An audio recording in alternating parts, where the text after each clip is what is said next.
आपका मन कर रहा होगा क्या यहाँ से मार्केट से निकल जाए या डेप फंड में शिफ्ट हो जाए या कुछ तो भी। मैंने पिछला वीडियो बनाया था डेप फंड में कितने रिटर्न आते हैं ये सब। नमस्कार दोस्तों, मैं रविराज और आप देख रहे हैं स्टॉक मार्केट रविराज। दोस्तों, अभी यहाँ से मार्केट से पूरा माल बेच के निकल जाए और जब मार्केट गिरेगा, बॉटम पकड़ेगा, बॉटम आउट होगा, तब यहाँ पे मैं पूरा यहाँ पे खरीदूंगा।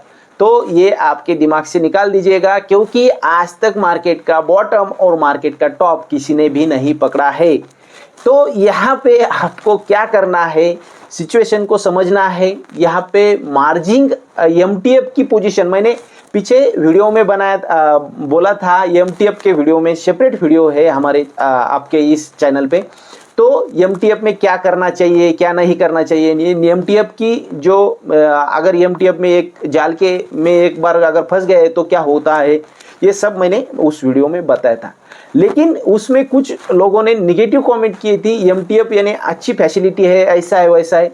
तो ये सिचुएशन में एमटीएफ नहीं करना चाहिए। अगर ये अभी मार्केट गिर रहा है और ये समय अगर कोई होल्ड करके बैठा है तो रोज के रोज वहाँ पे हर रोज आपको मार्जिन ऐड करना पड़ता है, नहीं तो ऑटोमेटिक आपका ब्रोकर उसको स्क्वायर अप करता है और स्क्वायर अप चार्जेस भी लगाता है और आप यहाँ पे लॉस में पोजीशन नहीं निकालोगे। तो इसलिए आपकी जो एमटीएफ जो मार्जिन है वो कम ही रखना चाहिए। आपका ओवरऑल जो पोर्टफोलियो उससे आप अगर आपका 10 लाख का पोर्टफोलियो तो आप 2 लाख की एमटीएफ मार्जिन ले सकते हैं या 5 लाख तक एमटीएफ मार्जिन यहाँ पे ले सकते हैं। लेकिन आपका पोर्टफोलियो 1 लाख का है और आप 5 लाख की एमटीएफ ले रहे हैं तो यहाँ पे आप बहुत बड़ी समस्या में फंस सकते हैं। इस बात को आप थोड़ा समझिए। तो आज का जो टॉपिक है हमारा, तो अभी एमटीएफ वाले क्या करेंगे और ये कुछ लोग क्या करेंगे। देखिए, यहाँ पे अगर आपका स्टॉक अच्छा है तो मार्केट ऊपर जाने के बाद वो स्टॉक भी ऊपर जाने वाला है।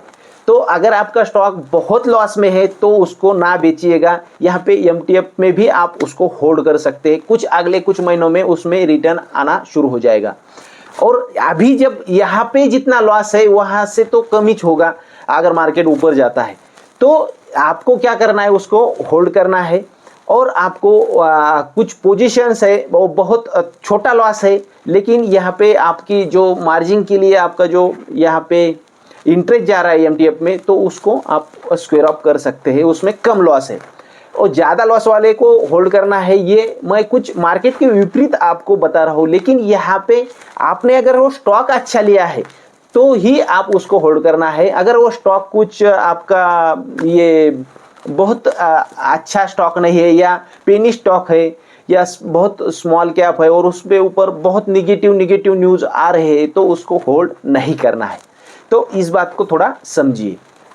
उसके बाद आप यहाँ पे जो आपकी एसआईपी चल रही है या आपका जो म्यूचुअल फंड में है इन्वेस्टमेंट है, यहाँ पे बढ़ा दीजिएगा, बहुत बढ़ा दीजिएगा। यानी कि आपका अगर 10,000 की आपकी एसआईपी, जैसे कि मेरी पर्सनल एसआईपी 15,000 की है, तो मैं अभी यहाँ पे मेरा यहाँ 15,000 से आगे मैं नहीं जा सकता, क्योंकि मेरा कुछ पर्सनल खर्चे रहते हैं, कुछ आपका जो सारा जो सामान रहता है, जो यहाँ पे लगता है, जो पैसा लगता है वो नहीं जा सकता है। लेकिन जो कुछ सेविंग रहती है यहाँ पे 15 से 20,000 भी कर सकते हैं, यहाँ से 15,000 से 20,000 भी कर सकते हैं। लेकिन किसी की एसआईपी अगर कम है, समझो 2-3 हज़ार रुपये, तो वो डबल कर सकते हैं, 6,000 कर सकते हैं ऐसे सिचुएशन में, क्योंकि यहाँ पे बॉटम पे आपको एनएवी मिलेगी उस पर्टिकुलर म्यूचुअल फंड में। अभी दूसरा नया फंड में जाने की जरूरत नहीं, जिस फंड में आपकी एसआईपी चल रही है उसी फंड में आप लगा दीजिएगा।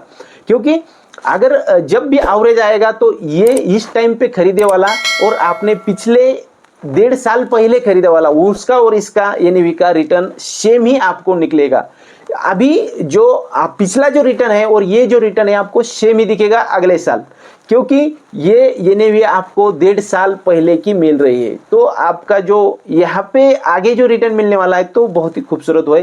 तो यहाँ पे आप म्यूचुअल फंड में आपकी स्टेक बढ़ा दीजिएगा और स्पेसिफिक स्टॉक में यहाँ पे इन्वेस्टमेंट ज़्यादा ना कीजिएगा। यानी आपको अगर करना ही है तो डायरेक्ट कैश में कीजिए, एमटीएफ मार्जिन में या किसी इंटरेस्ट यानी कुछ प्लेस करके आपके जो म्यूचुअल फंड है या कुछ स्टॉक है उसको प्लेस करके ना कीजिएगा। क्योंकि उसका इंटरेस्ट और इसका रिटर्न आपका मैच नहीं होगा इस साल। और इस साल कुछ बड़ा होने वाला है ऐसा मुझे लग रहा था, लेकिन अभी मार्केट ज़्यादा नीचे तो नहीं जाएगा, क्योंकि हमारी जो कंट्री है ये ग्रोइंग कंट्री है। जो ग्रो हो रहा है वो सबसे ज़्यादा ग्रो हो रहा है हमारा, वो है डिफेंस सेक्टर। अभी डिफेंस सेक्टर में भी आपको अच्छी खासी रैली और आगे चल के दिखेगी, क्योंकि पीछे हमने देखा है कि डिफेंस यहाँ पे अच्छा किया था। उसके बाद हमारा जो NBFC है, फाइनेंस है, ये सब कुछ सेक्टर है। और जो आपका जो IT सेक्टर है, IT ज़्यादा एक्सपोर्ट USA को करता है और फार्मा ज़्यादा एक्सपोर्ट USA को करता है, इसलिए वो अभी सेक्टर दोनों डाउन है। लेकिन ये जैसी बात ख़त्म होती है या कुछ होता है तो आपको वहाँ पे बॉटम पकड़ते हुए देखेगा। और अगर पूरे सेक्टर में जाओ आप, या अगर जाने का है या पूरे सेक्टर में जाओ, यहाँ पे आप ETFs भी ले सकते हैं या इंडेक्स फंड भी यहाँ पे ले सकते हैं। तो ऐसे जो सेक्टर है वो बहुत डाउन है और वहाँ से भी आपको अच्छा रिटर्न यहाँ पे मिलने वाला है। हमेशा बोलता हूँ वो 2 बातें याद रखना, पहले मार्केट ऊपर जाने वाला है और हम भी ऊपर जाने वाले हैं, इस बात पे आप फोकस कीजिएगा और बने रहिएगा और इन्वेस्टमेंट को बढ़ाते रहिएगा। यहाँ पे स्क्वायर ऑफ बिल्कुल भी ना कीजिएगा, क्योंकि अगर यहाँ पे स्क्वायर ऑफ किया तो 2020 में जिसने स्क्वायर ऑफ किया वो 2022 में रो रहे थे, क्योंकि वहाँ पे मार्केट बढ़ने के बाद रोता है आदमी, और यहाँ पे गिरने के बाद अगर खरीदता है तो बढ़ने के बाद हंसना यहाँ पे आता ही है। तो इस बात को समझिएगा। मैंने ये गलती स्क्वायर ऑफ करने की 2018 में की थी, 2018 में की थी, और उसके बाद कोविड में मैंने ये गलती बिल्कुल भी नहीं की थी, इसलिए अच्छा खासा मेरा पोर्टफोलियो वहाँ से ग्रो होते आ रहा है। अभी ये मार्केट इतना गिरा है तो रिटर्न भी इतने आए हैं कि बहुत सारे रिटर्न आए। ये मार्केट इतना गिरा है तो गिरने दो थोड़ा बहुत, क्योंकि आपको मार्केट बहुत सारा पैसा देने वाला है। अभी थोड़ा आप यहाँ पे शांति बनाए रखें, संयम रखें। यहाँ पे आपके पास पेशेंस होना बहुत ज़रूरी है। मैं हर एक वीडियो में आपको पेशेंस की बात करता हूँ, तो आप यहाँ पे बने रहिए मार्केट में और टिके रहिए। आपकी SIP यहाँ पे डबल कीजिए अगर छोटी SIP है। अगर आपके पास कुछ ऐड फंड आता है वो आप दूसरी जगह लगाते हो, तो ऐसे टाइम में आप यहाँ पे म्यूचुअल फंड में ज़्यादा फंड भी लमसम भी कर सकते हैं। तो लमसम अगर इस टाइम में आपने किया तो आपका जो पोर्टफोलियो बहुत जल्दी ग्रो होने वाला है, ग्रो होता है अगले कुछ समय में, जब भी मार्केट बुल रेंज में चला जाता है। अभी मार्केट साइडवेज है, यहाँ से डाउन की संभावना बहुत मुझे कम लग रही है। अगर जाता भी है तो वहाँ पे भी थोड़ा बहुत पोजीशन ऐड करना है। तो चलो मिलते हैं नेक्स्ट वीडियो में, तब तक के लिए जय हिंद।